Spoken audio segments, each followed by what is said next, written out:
Dying elderly K9 howls for his owner. What happens next is heartbreaking. The fluorescent lights hummed softly, casting a cold glow over the sterile walls of the veterinary clinic. The air smelled of antiseptic and the faint, lingering scent of fur. In the center of the dimly lit room lay Max, an old German shepherd, his once mighty body now frail and motionless on the metal table. His chest rose and fell in shallow, uneven breaths, his cloudy eyes barely open, though his ears twitched slightly at the muffled voices around him. Dr. Lawson adjusted his gloves, sighing as he examined the old dog. The syringe in his hand felt heavier than usual.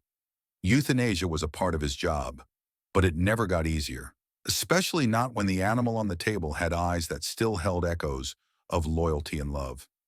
He glanced at Claire, his young assistant, who stood quietly in the corner, her arms wrapped around herself. "You okay?" he asked, though he already knew the answer. Claire nodded stiffly, her eyes glistening. "Yeah, just... He looks like he's waiting for something," she whispered, swallowing hard. "They all do," Lawson murmured, turning back to the dog. He hated this part, the waiting, the hesitation, the brief moment before the final goodbye. Max, despite his failing body, still had an air of quiet dignity, the kind only a dog who had given his life to someone could possess. Claire had read the file. Max belonged to an elderly man named Daniel, a hospice patient too ill to come. No family had claimed the dog, and so, as his body deteriorated, the decision had been made. But the thought of Max dying alone sent an ache through her chest. Lawson took a deep breath and reached for the syringe. The room was silent, save for the rhythmic ticking of the clock on the wall. As he prepared the injection, the quiet was suddenly shattered by a low, haunting howl. It came from Max. Deep, sorrowful, desperate. The sound made Claire flinch, a shiver running down her spine. She had worked here for years, seen hundreds of euthanasias, but she had never heard anything like this. Max's body trembled as he lifted his head with agonizing effort, his gaze fixed on the door, as if willing someone to appear. Claire's hands clenched into fists. "Doctor," she said urgently, stepping forward, "we have to wait." Lawson hesitated, glancing between her and the dog. "Claire, he's in pain. The kindest thing we can do is let him go peacefully." But even as he spoke, Max's howl grew louder, more insistent. His weak paws scrabbled against the table, his chest rising and falling with ragged desperation. Claire couldn't ignore it. She turned abruptly and grabbed the clinic's phone, her fingers dialing a number she had looked up earlier, though she hadn't allowed herself to call it before now. The hospice center answered on the second ring. "St. Jude's Hospice. This is Nurse Ellen speaking." Claire took a shaky breath. "This is Claire from Westwood Veterinary. She hesitated, then pressed on. "Daniel Owens. He's one of your patients, right?" A pause. "Yes, that's correct. Is everything all right?" Claire bit her lip, glancing at Max, who had stopped howling, but was still staring at the door, his breath ragged. "His dog, Max, is here. We were about to..." She swallowed hard. "To put him to sleep. But I think he's waiting for Daniel." There was a long silence on the other end of the line. Then Ellen's voice came through, lower, more urgent. "Wait, don't do anything yet. Daniel's been asking about Max all day. He said he needed to see him. He's barely been conscious, but when he is, that's all he talks about. Give me a minute." The line went dead. Claire turned to Lawson, hope flickering in her chest. "We have to wait," she said firmly. Lawson ran a hand down his face, exhaling. He looked at Max, who was still trembling but had gone quiet, as if waiting for their decision. Finally, he set the syringe down on the tray. 15 minutes. If we don't hear anything by then, we do what we have to do." Minutes ticked by in excruciating silence. Claire paced, checking her phone, her heart pounding. Finally, it rang. She answered on the first ring. Ellen's voice was breathless. "He's on his way. He shouldn't even be moving, but he refused to stay. He's coming." Claire clapped a hand over her mouth, emotion rising in her throat. She turned to Lawson, nodding frantically. "Daniel's coming." The vet let out a slow breath, nodding as he stepped back from the table. Then we wait. The clinic buzzed with an unspoken tension, staff whispering about the hospice patient who had defied all odds to see his dog one last time.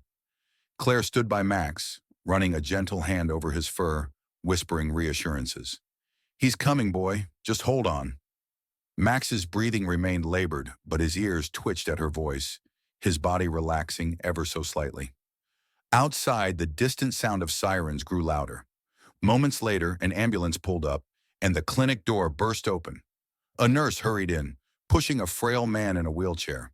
Daniel Owens. He looked as though a strong wind could knock him over. His face was gaunt, his skin paper-thin, but his eyes, though sunken, burned with a fierce determination. "Where's Max?" he rasped, his voice barely more than a whisper. Claire rushed forward. "He's here!" They wheeled him in, and as soon as Max caught the scent of his owner, a miracle happened. The old dog, who minutes ago had seemed moments from death, lifted his head. His cloudy eyes lit up with something beyond instinct. Recognition. Relief. A soft whine escaped his muzzle as he struggled to move. Daniel let out a breathless laugh, tears spilling over his withered cheeks. "There you are, boy," he murmured. Claire helped guide his trembling hand to Max's fur, and as soon as he touched him, Max let out a deep, satisfied sigh, pressing into his owner's touch. Daniel stroked him with slow, feeble fingers, his breathing ragged but full of emotion. I thought I'd lost you," he whispered. Max let out another soft whimper, his tail giving the smallest wag. The room was silent, except for the sound of Daniel's labored breathing and the quiet sniffles of the clinic staff. Lawson cleared his throat. "We'll give you both some time," he said softly, ushering everyone out of the room. Claire lingered for a moment, watching as Daniel leaned forward, resting his forehead gently against Max's. The door clicked shut behind her, and she let out a shaky breath. Inside, Daniel and Max stayed like that, an old man and his old dog, both fighting against time, refusing to let go just yet. The ambulance ride to the veterinary clinic had drained every ounce of strength from Daniel's frail body. He could feel the fire in his lungs, each breath a battle against the inevitability creeping closer. The nurses had begged him to reconsider, to stay in his bed, but he had refused. There was no dignity in waiting to die alone, when the one soul who had never left his side was out there, scared and waiting. Maximum. His mind clung to the name like a lifeline. The moment the clinic doors had swung open and the smell of antiseptic and dog fur had hit his nostrils, something inside him had stirred. Weak as he was, his heart had pounded with something more powerful than pain. Need. The need to see his best friend. And then he had heard it, the soft, trembling whimper of an old dog whose body was failing, but whose heart had never wavered. Maximum. Daniel's fingers trembled as they brushed against the wiry fur, coarse now with age but still familiar beneath his touch. He barely registered the people around him. Claire, the young vet assistant with misty eyes, or the doctor who had mercifully set the syringe aside. None of them mattered in that moment, only Max. The old German shepherd pressed his head against Daniel's hand, a weak wag of his tail making the metal table shudder. A sob caught in Daniel's throat. "Hey, buddy," he murmured, his voice cracked and raw. "I'm here." Max's body was frail, too thin, his breathing labored. Daniel could feel the way his ribs protruded beneath his palm, the slow, painful rhythm of his heartbeat. But Max had waited. He had held on. He hadn't given up. Daniel exhaled shakily, his fingers running over the dog's graying muzzle, tracing the familiar scar just above his brow. The one he had gotten years ago, saving Daniel from a car that had veered too close. "You always were the strongest of us," Daniel whispered, smiling despite the tears brimming in his eyes. Max's breath hitched, his body trembling, but he licked Daniel's wrist with the weak, devoted affection of a dog who would love his master until his last breath. Claire, standing near the doorway, wiped at her cheeks. She had seen grief before, had witnessed goodbyes between owners and their pets.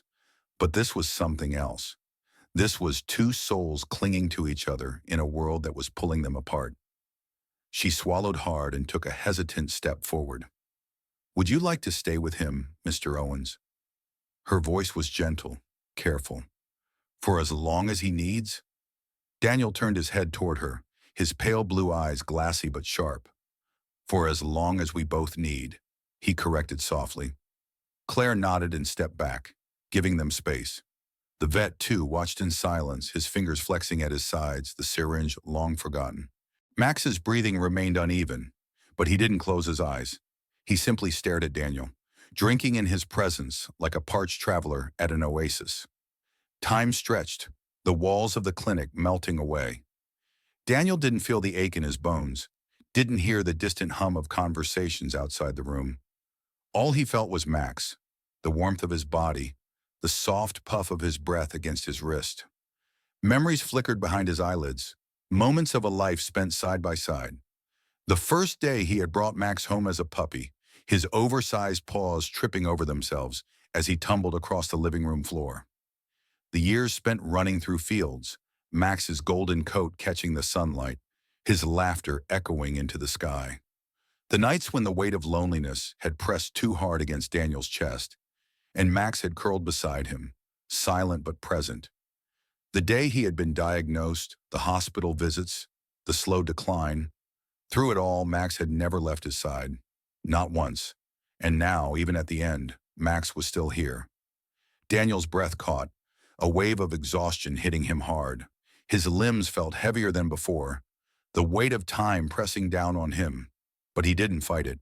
He simply leaned forward, resting his forehead gently against Max's. "I love you, boy," he whispered. Max let out a soft exhale, his body relaxing just slightly, as if those words had been the only thing keeping him tethered. Claire bit her lip, her nails digging into her palm. She knew what was coming. The vet shifted beside her, his expression unreadable. But he said nothing. He knew too. Max gave a final sigh, his head slowly lowering until it rested against Daniel's frail arm. His body stilled, his breath no longer shuddering. Just peace, a deep, quiet peace. Daniel didn't move. He didn't sob or call out. He simply pressed a gentle kiss to Max's forehead, his lips trembling. "Good boy," he murmured one last time, voice no louder than a breath. And then he too went still. The monitor the nurse had insisted on keeping attached to him let out a long, low tone. Claire's breath hitched, her hands flying to her mouth. The vet's throat bobbed as he took a slow, measured step forward, pressing 2 fingers to Daniel's wrist. Silence. No pulse. No movement. Just Daniel and Max, side by side, the way they were always meant to be. No one spoke.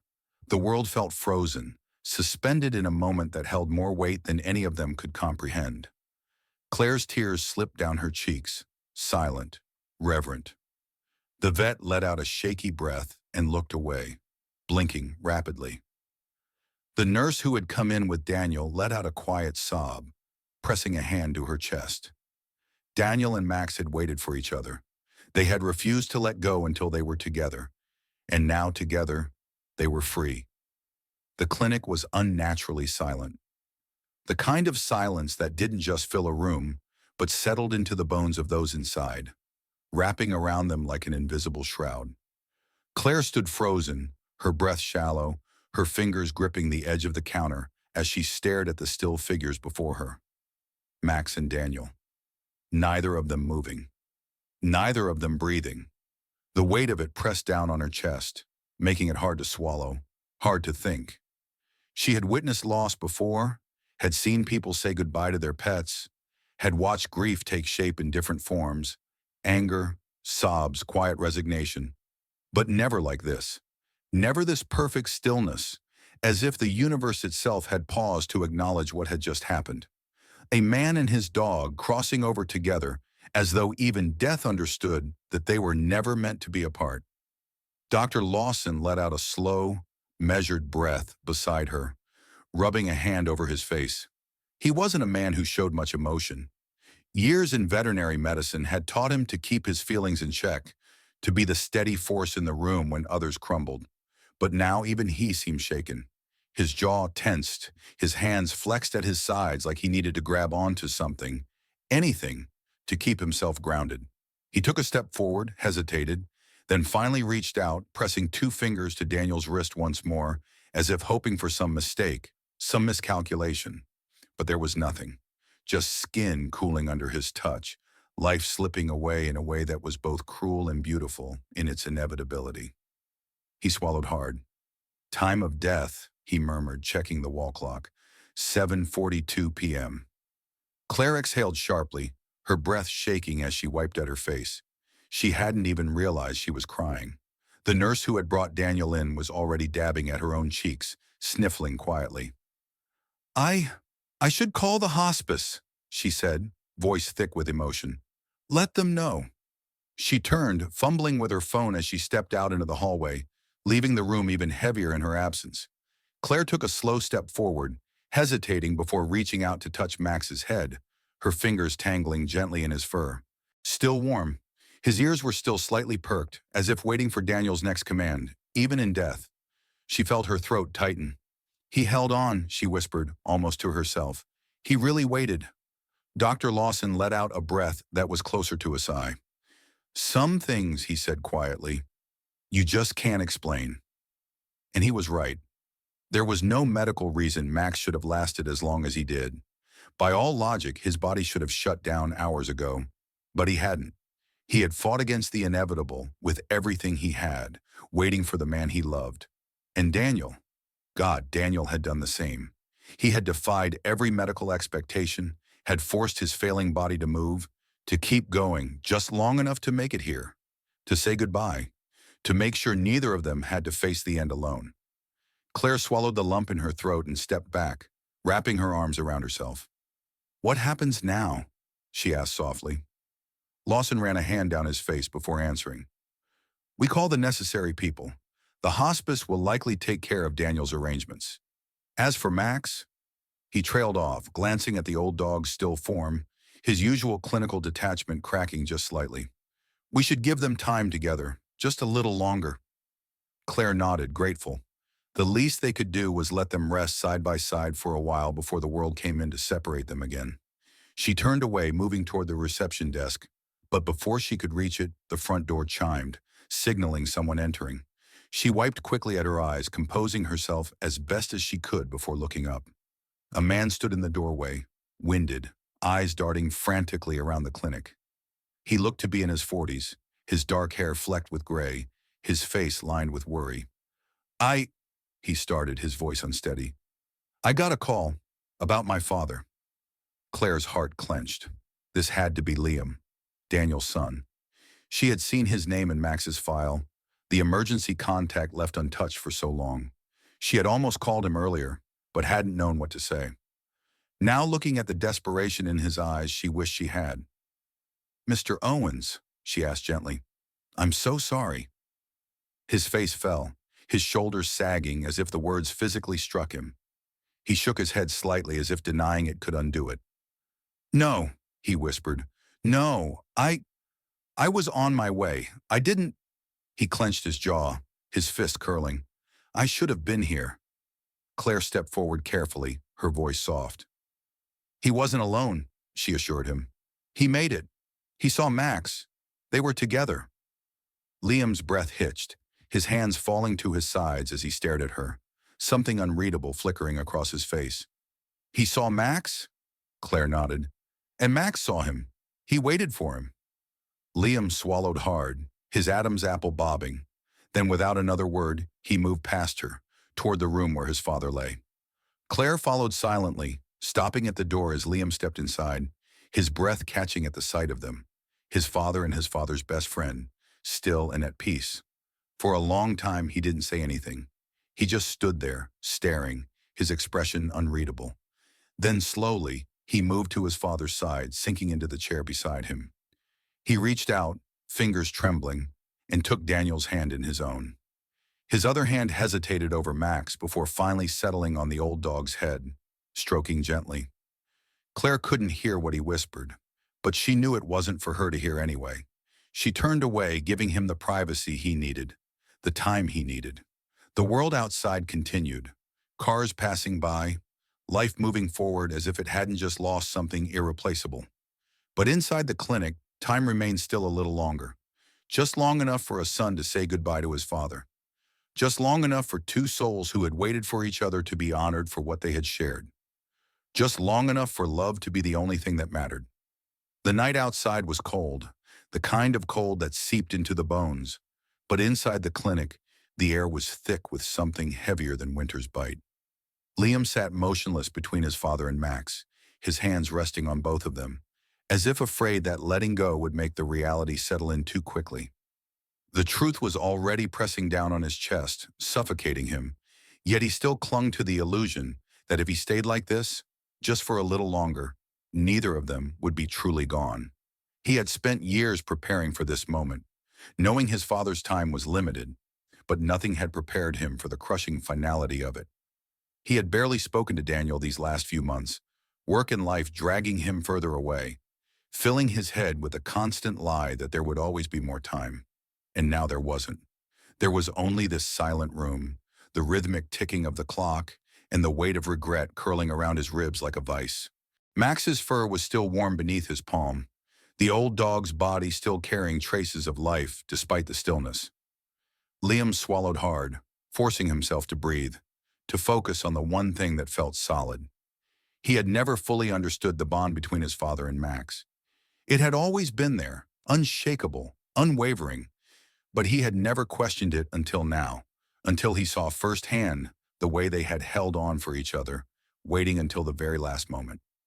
A part of him had always envied it, the way his father had poured his love into the dog so effortlessly, while their own conversations had always felt like unfinished sentences.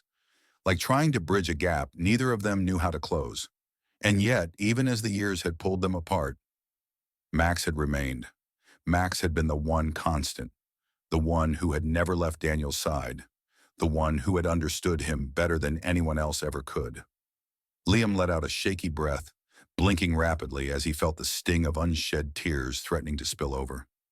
He wanted to apologize, to his father, to Max, to himself, but the words felt meaningless now. Regret had no place here, not in the quiet sanctuary of their final moments. Instead, he simply sat there, letting the silence stretch between them, filling it with everything he had never been able to say. He didn't know how much time had passed before Claire finally stepped back into the room, her movements hesitant, respectful. She had seen loss before, had witnessed grief in its rawest forms, but something about this one felt different. It clung to the air, settled into the walls, as if the room itself understood the weight of what had just happened. Liam looked up at her, his expression unreadable, his throat too tight to speak. Claire offered a small, sad smile, folding her hands in front of her as she took a careful step forward. "Take all the time you need," she said softly, and Liam exhaled sharply, running a hand through his hair before nodding. He didn't know how much time he needed. He didn't know if he would ever be ready to leave this room, to step back into a world that suddenly felt too empty. But eventually he knew he would have to. He couldn't stay in this moment forever, no matter how much he wanted to. The next few hours passed in a blur. The hospice workers arrived first, their faces somber but kind as they gently prepared Daniel's body for transport.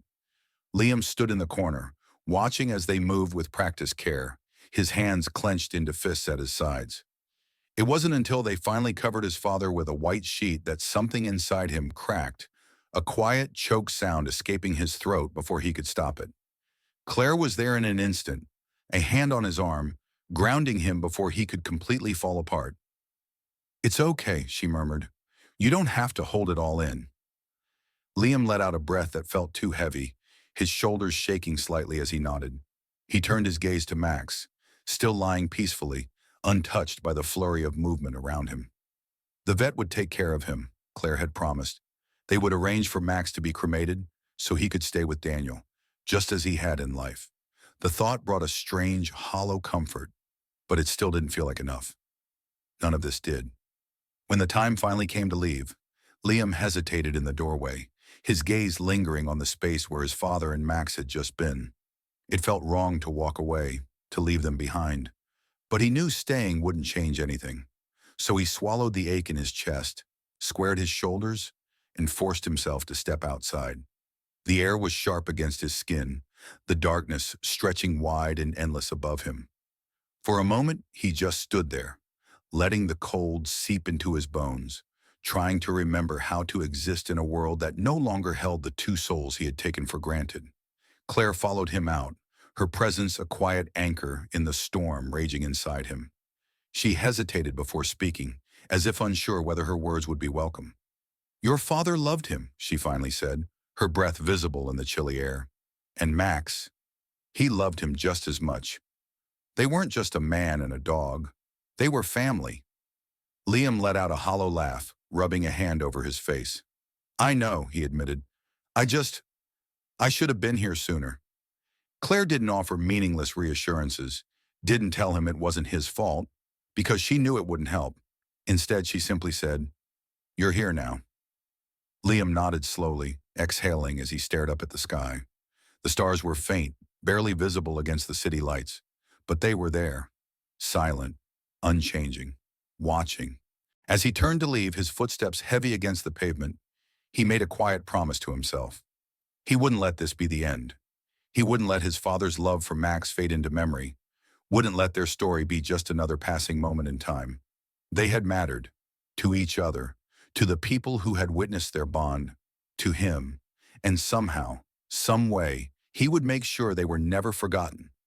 The funeral was held on a cold, overcast afternoon, the sky a muted gray, as if mourning alongside those gathered. Liam stood stiffly near the front, his hands shoved deep into the pockets of his coat, his breath curling in soft plumes in the frigid air. The cemetery was quiet except for the occasional rustle of leaves and the murmur of voices speaking in hushed, reverent tones. He barely heard them. His mind was stuck in a loop of memories, flashes of his father, of Max, of all the years that had slipped between them like sand through his fingers. The wooden casket sat solemnly before him, draped in a simple cloth, no grand display or excessive decoration. That wasn't who Daniel had been. His father had lived simply, loved quietly, and now he would be laid to rest the same way. Beside the casket, a small urn rested on a pedestal containing Max's ashes. They had been placed together, just as Liam had promised. Even in death, they would not be separated. A priest spoke, his words soft and measured, offering comfort to those who sought it, but Liam barely absorbed what was being said. He kept his eyes on the urn, his thoughts tangled in the quiet understanding that had settled in his chest since the night at the clinic. His father and Max had fought to stay for each other. They had refused to go until they could say goodbye. That kind of love, that kind of loyalty. It wasn't something you saw every day. It wasn't something he had fully understood until it was too late. But standing here now, with the weight of loss pressing into him, he understood it in a way he never had before. He felt a presence beside him and turned slightly to see Claire standing there, bundled in her coat, her expression gentle but watchful. She had been the one to help him through those first few hours after his father's passing, the one who had ensured that Max would be laid to rest with him. She hadn't needed to do any of it, but she had, and for that he was grateful. She didn't say anything now, just stood beside him, letting him feel her quiet support. As the service came to an end, people began stepping forward, one by one, to pay their final respects. Liam watched as a few of his father's old friends placed white roses on the casket, their faces lined with grief and nostalgia. One man, an old neighbor Liam barely remembered, wiped his eyes as he murmured something under his breath, something meant only for Daniel to hear. The urn remained untouched for a long moment, as if people weren't sure whether they were meant to approach it the same way. But then, an elderly woman stepped forward, her frail hands clutching a single red rose. She bent slightly, whispering something Liam couldn't quite catch, before placing the rose gently beside Max's urn. A tribute? A thank you? Liam swallowed hard, his throat tight. He hadn't expected this. He hadn't expected so many people to be moved by what his father and Max had shared. But as he looked around, he saw it. The impact of their story etched into every tear-streaked face, in every bowed head, in every lingering glance at the urn. This wasn't just a funeral. It was a remembrance of something rare, something extraordinary. When it was his turn, Liam stepped forward, exhaling slowly as he placed his hand on the casket's smooth surface. "I should have been here more," he murmured, barely above a whisper. "I should have told you that I understood, that I see it now." He glanced at the urn, his fingers brushing the wooden lid. "You waited for each other. I get it now, and I won't forget." He let his hand linger for a moment longer before finally stepping back. As the service concluded, people began to drift away, offering Liam quiet nods of sympathy as they passed. Some paused to speak to him, to share memories of his father, but their voices felt distant, like echoes in a tunnel. He responded when needed, but his mind remained elsewhere, caught in the weight of the moment. Claire waited until the crowd had thinned before approaching him again. "It was beautiful," she said softly. "They'll be remembered." Liam nodded slowly, his gaze still on the casket and urn. I don't want it to end here," he admitted, his voice rough with emotion. "I don't want their story to just fade away." Claire studied him for a moment, then reached into her coat pocket, pulling out a small folded piece of paper. "I think you should see this." Liam frowned, taking it from her and unfolding it carefully. His breath caught as he scanned the familiar handwriting. It was from his father. "If you're reading this, it means I've gone ahead. I don't have much to leave behind, but if there's one thing I hope you take from me, it's this. Love is the only thing that matters in the end. Not work, not regret, not time. Just love. Max taught me that, and I hope one day you'll understand it too. Take care of yourself, son, and if you can, take care of someone who needs it." Liam's fingers tightened around the paper, his vision blurring. The words hit him harder than he expected, not just because of what they said, but because of how well they fit into everything that had happened. His father had known. He had known the lesson he was trying to leave behind. Claire spoke again, her voice careful. "There's a rescue shelter on the other side of town. They take in older dogs, the ones people don't usually adopt. I go there sometimes to help out. I think your dad would have liked it." Liam swallowed, looking up at her, searching her face for something he wasn't sure of. But all he found was understanding. She wasn't pushing him. She was just giving him an option, a way forward. He looked back at the grave, at the urn, at the past laid to rest before him. And then he looked at the letter again, reading the words one more time, letting them settle into the spaces inside him that had long been empty. Maybe Claire was right. Maybe his father was right. Maybe love wasn't just about the people we lost. Maybe it was also about the ones we could still save. He took a deep breath and folded the letter carefully, slipping it into his pocket. Then he turned to Claire and nodded. "Take me there.